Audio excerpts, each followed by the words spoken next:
दोस्तों, इंसान अपनी गलतियों को छुपाने के लिए न जाने क्या-क्या कोशिश करता है और कैसा-कैसा दिमाग लगाता है।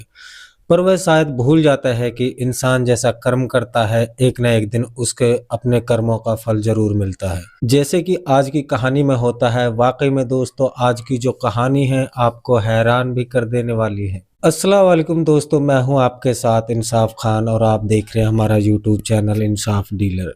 दोस्तों आज की जो सच्ची घटना है मैं आपको सुनाने वाला हूँ। दरअसल ये कहानी है उत्तर प्रदेश के मेरठ शहर की। दरअसल मेरठ के यानी थाना क्षेत्र के अंतर्गत एक इलाका पड़ता है सिवाल खास। बात कर रहा हूँ मैं 17 सितंबर 2025 की। सुबह इसी सिवाल खास के बाहर जो गंगा नहर था, दरअसल गंगा नहर के बगल के ही खेत में एक बुर्का पहने महिला की डेड बॉडी पुलिस को बरामद होती है। पुलिस जब अपनी टीम के साथ घटना स्थल पर पहुंचती है तो और जब डेड बॉडी को चेक करती है तो मालूम होता है कि मरने वाली महिला की उम्र लगभग 40 साल है, जिसके गले पे किसी तेज धार हथियार को चलाया गया था। हालांकि पुलिस बड़ी बारीकी से घटना स्थल की जो मुआयना करती है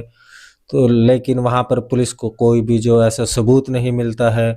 और जिससे वह उसे मरने वाली महिला की जो पहचान हो सके। इसलिए पुलिस अब डेड बॉडी को अपने कब्जे में लेने के बाद उसे पोस्टमार्टम के लिए भेज देती है और फिर अज्ञात अपराधियों के विरुद्ध मुकदमा दर्ज करके इस केस की जो जांच पड़ताल शुरू कर देती है। दरअसल पुलिस अपनी तमाम कोशिश तो करती है, धीरे धीरे यूं ही समय गुजरने लगता है, लेकिन पुलिस को इस केस में ना तो कोई सबूत मिलता है और ना ही कोई सुराग मिलता है। पर जैसे लगभग 20 दिन का समय गुजरता है तो आखिरकार 20 दिनों के बाद 8 अक्टूबर 2025 को मुजफ्फरनगर के चरथावला थाना क्षेत्र के रहने वाला एक व्यक्ति इसी चरथावला थाने में जाता है और एक फोटो पुलिस को दिखाते हुए पुलिस वालों से कहता है कि साहब, मेरा नाम शहजाद है, मैं इसी चरथावल थाना क्षेत्र के अंतर्गत सैयद नगला गांव का रहने वाला हूं। दरअसल ये मेरी पत्नी है जिसका नाम नेमा यास्मीन है, जो पिछले 16 सितंबर 2025 को ही कहीं गायब हो चुकी है। हालांकि शहजाद जब अपनी पत्नी नेमा का वो फोटो पुलिस वालों को दिखाता है और चरथावल थाने की पुलिस जब उस फोटो को देखती है तो देखकर उसकी जो पहचान कर लेती है, क्योंकि 17 सितंबर 2025 को इधर जो जानी थाना क्षेत्र में महिला की डेड बॉडी बरामद हुई थी, वह महिला कोई और नहीं बल्कि जो नीमा यास्मीन थी। आखिरकार 20 दिनों के बाद जब उस डेड बॉडी की पहचान होती है तो चरथावल थाने की पुलिस इस बात की जो जानकारी थाने में देती है और जानी थाने को जैसे ही यह खबर मिल जाती है तो उसके बाद जो पुलिस फौरन अपने टीम के साथ शहजाद के घर पहुंच जाती है और फिर शहजाद से उसकी पत्नी नेमा यास्मीन के बारे में पूछताछ करती है। इधर शहजाद को जब मालूम होता है कि जिस दिन वह घर से निकली थी ठीक उसके अगले दिन ही पुलिस को उसकी जो डेड बॉडी है वो जानी थाना क्षेत्र के सिवाल खास गांव के बाहर खेत में मिली, यह जान करके शहजाद भी फूट फूट कर जो रोने लगता है। दरअसल जो शहजाद है इसी सैयद नगला गांव के एक मस्जिद के इमाम है। पिछले 18 सालों से मस्जिद के अंदर लोगों को जो नमाज पढ़ा रहा है। जबकि शहजाद को अपने साथ ले जाती है, महिला की डेड बॉडी दिखाती है तो शहजाद भी उस डेड बॉडी की शिनाख्त कर लेता है। उसके बाद से अब पुलिस अब इस बारे में जब शहजाद से पूछताछ करती है तो शहजाद पुलिस वालों से कहता है कि साहब, मुझे तो शायद लग रहा था कि मेरी पत्नी अपनी मायके चली गई है, इसलिए मैंने थाने में जाकर उसकी गुमशुदगी की जो रिपोर्ट है दर्ज कराई थी। शायद हो सकता है कि दबाव की वजह से मेरी पत्नी मायके से वापस आ जाएगी। नेमा जो कि मूल रूप से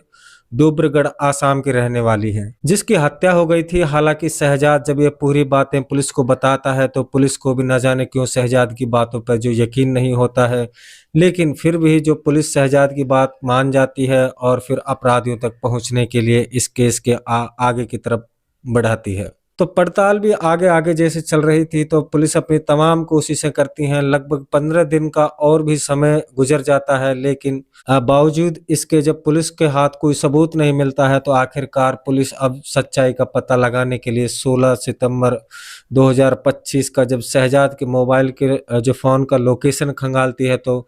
मालूम चलता है कि जहां पे उसकी पत्नी नेमा यास्मीन की डेड बॉडी पड़ी हुई थी उसी के आसपास का जो शहजाद के मोबाइल की जो लोकेशन है वो दिखाई दे रही है, जिसकी वजह से पुलिस अब पूरा यकीन कर जाती है कि जो शहजाद झूठ बोल रहा है और पुलिस के पास जैसे ही इतनी सारी सबूत मिल जाती है,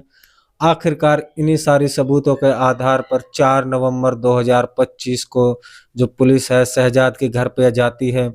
और जाकर के उसे गिरफ्तार कर लेती है। और शहजाद को गिरफ्तार करके जब उसकी पत्नी नैमा यास्मीन की हत्या के बारे में सख्ती से पूछताछ करती है तो आखिरकार जो शहजाद है सामने भी कोई रास्ता नहीं बचता है और मजबूर होकर अपनी जो सच्चाई है वो कबूल कर लेता है। लेकिन जब इस हत्या के पीछे की पूरी कहानी पुलिस को बताता है तो वाकई में इस कहानी को सुनने के बाद पुलिस भी कुछ देर तक जो शहजाद की तरफ देखते ही रह जाती है। दरअसल इस कहानी की शुरुआत होती है घटना से ठीक लगभग 8 महीने पहले। दरअसल 8 महीने पहले जो नैमा यास्मीन जिसकी पहली शादी हुई थी अपने पति से, जो तलाक लेकर के घर आ चुकी थी और वह शादी मात्र 1 साल पहले हुई थी। लेकिन 1 साल के बाद में ही नैमा यास्मीन है जो अपने पति से तलाक ले चुकी थी और तलाक भी लेने का जो मात्र एक ही वजह था, पेट लीवर थी, जो जानवरों से बहुत लगाव करती थी, उसे जानवरों को काफी पसंद थे और 6-6 बिल्लियां पाल रखी थी। उसके ससुराल वालों को बिल्कुल पसंद नहीं था। इसी बात को लेकर झगड़े जो तकरार होती है और शादी के मात्र 1 साल बाद ही जो अपने पति से तलाक लेकर के वापस जो अपने घर आसाम आ जाती है। लेकिन अपने पति से जब तलाक लेती है तो उसके बाद से नईमा जो दिल्ली शहर में आ जाती है और फिर यहाँ पे आने के बाद एक मल्टीनेशनल कंपनी में जॉब करने लग जाती है, क्योंकि जो नैमा यास्मीन है ग्रेजुएशन तक उन्होंने पढ़ाई की थी। पिछली जिंदगी भूल करके वह आगे का जो सफर की शुरुआत करती है। लेकिन ठीक घटना से 8 महीने पहले सोशल मीडिया पे जो फेसबुक के जरिए जो नैमा यास्मीन का कांटेक्ट शहजाद से हो जाता है। हालांकि फेसबुक के जरिए जब कांटेक्ट होती है तो शहजाद नैमा से झूठ बोलता है कि मैं एक कपड़ा व्यापारी हूं और अच्छा खासा पैसा कमाता हूं, जिसकी वजह से फेसबुक के जरिए ही जो नैमा यास्मीन और शहजाद के बीच में पहले से कुछ चैटिंगें ज़्यादा होने लग जाती हैं। कुछ महीने गुजर जाते हैं और दोनों जब एक दूसरे को पसंद कर लेते हैं तो उसके बाद से अपना अपना मोबाइल नंबर एक दूसरे के साथ जो एक्सचेंज कर लेते हैं, फिर फ़ोन के जरिए जो उनकी बातचीत होने लग जाती है। हालांकि जो शहजाद है वो यास्मीन से भी ये छुपाता है कि वो शादीशुदा है और शहजाद ऑलरेडी शादीशुदा था और उसके 3 बच्चे भी थे। लेकिन शहजाद की पत्नी और उसके 3 बच्चों को उसके पैतृक गांव में थे। फोन के जरिए जब एक दूसरे से बातचीत करने लगते हैं तो एक दूसरे को पसंद कर लेते हैं और बात इतनी आगे बढ़ जाती है कि आखिरकार शादी करने का जो फैसला ले लेते हैं। क्योंकि बात करते हुए लगभग 5 से 6 महीने गुजर चुके थे, लेकिन दोनों एक दूसरे को कभी ना तो मुलाकात किए और ना ही आमने सामने से एक दूसरे को देखे थे। इसलिए ऑनलाइन के जरिए निकाह कर लेते हैं और जैसे ही निकाह हो जाता है तो उसके बाद से जो शहजाद है दिल्ली में जो यास्मीन के पास चला जाता है। निकाह जैसे ही होता है तो उसके बाद से कुछ दिन तक दिल्ली में ठहरते हैं और शुरू में जो यास्मीन है शहजाद को काफ़ी पसंद करती है। शहजाद भी उसको बेहतर तरीके से ख्याल रखता है। लेकिन जैसे ही कुछ दिन का समय गुजरता है तो उसके बाद से जो यास्मीन शहजाद को लेकर के अपने जो पैतृक गांव है डिब्रूगढ़ आसाम चली जाती है और अपने घर पे पहुंचती है और परिवार वालों से जब यह कहती है कि मैंने शहजाद से ऑनलाइन शादी कर ली है तो यास्मीन के परिवार वाले इस शादी को मानने के लिए जो तैयार नहीं होते हैं। चूंकि जो यास्मीन है मल्टीनेशनल कंपनी में काम कर रही थी, ठीक ठाक पैसे कमा रही थी और यास्मीन कैसे भी कन्विंस करके अपने परिवार वालों को जो मना लेती है और कुछ दिन वहां पे ठहरने के बाद फिर से शहजाद को लेकर वापस जो दिल्ली आ जाती है। और दिल्ली में कुछ दिन ठहरने के बाद एक दिन शहजाद है जो यास्मीन से कहता है कि चलो मैं तुम्हें अपने पैतृक घर दिखाता हूँ और यास्मीन भी शहजाद की बात मान लेती है और शहजाद यास्मीन को लेकर के जब सैयद मुजफ्फरनगर के सैयद नगला गांव में आता है तब जाकर के जो यास्मीन को मालूम चलता है कि दरअसल शहजाद कोई कपड़ा व्यापारी नहीं है बल्कि मस्जिद के एक इमाम है, जहां पे पिछले कई सालों से लोगों को जो नमाज पढ़ा रहा है और उसके अपने खर्चे के लिए भी कोई पैसा नहीं है। अफसोस के लोग जो वही उसके खाने का भी इंतजाम करते हैं। हालांकि जो यास्मीन को जब शहजाद की है सच्चाई का पता चलता है तो यास्मीन को थोड़ा बुरा तो लगता है, लेकिन फिर भी जो शहजाद को एक्सेप्ट कर लेती है, क्योंकि यास्मीन को तो पैसा कमा ही रही थी। पर जैसे ही कुछ दिन और समय गुजरता है तब जाकर के यास्मीन को जो मालूम चलता है कि दरअसल ऑलरेडी जो शहजाद है वो शादीशुदा है, बल्कि उसके 3 बच्चे भी हैं। शादी और बच्चे के बारे में जब नईमा को मालूम चलता है तो यास्मीन इस चीज़ को लेकर के बर्दाश्त नहीं कर पाता है और फिर इसी बात को लेकर के जो यास्मीन और शहजाद के झगड़े और तकरार शुरू हो जाते हैं। जब झगड़े तकरार शुरू हो जाते हैं तो उसके बाद से शहजाद है जो यास्मीन की पिटाई तो करता ही है, साथ ही में अपनी पहली पत्नी और बच्चों से भी मुलाकात करने के लिए घर पे जाने लगता है, जो यास्मीन को बिल्कुल भी अच्छा नहीं लगता है। और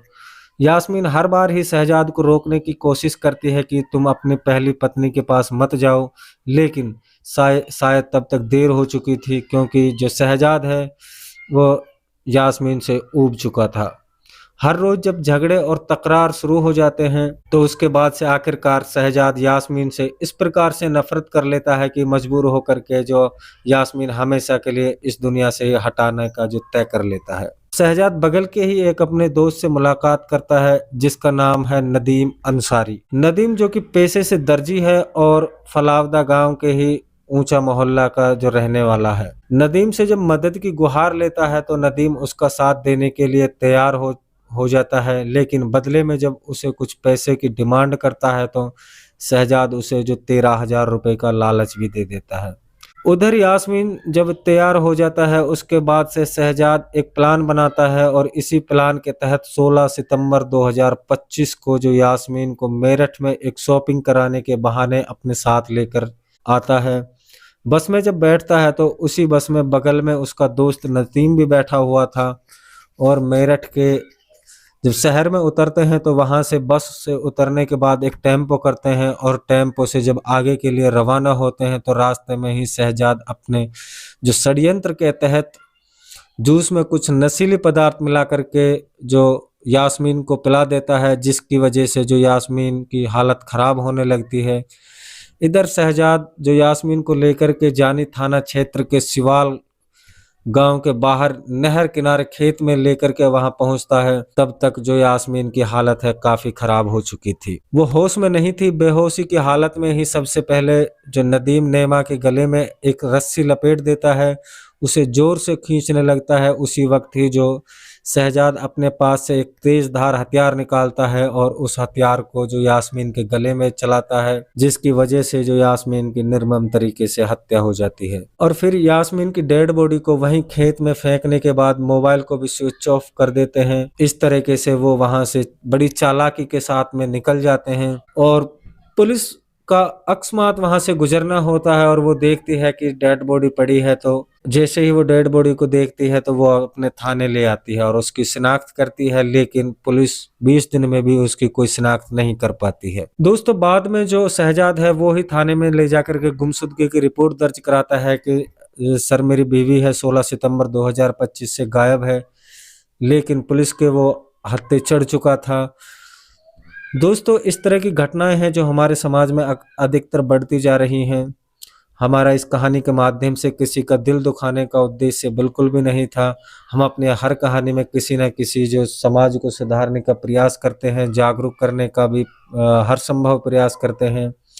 दोस्तों, आप लोगों को हमारी कहानी जो कैसी लगी कमेंट में एक बार अपनी राय ज़रूर बताना है और कमेंट में अपना नाम ज़रूर बताना है, जिससे कि हम अगली वीडियो में आपका नाम ले सकें।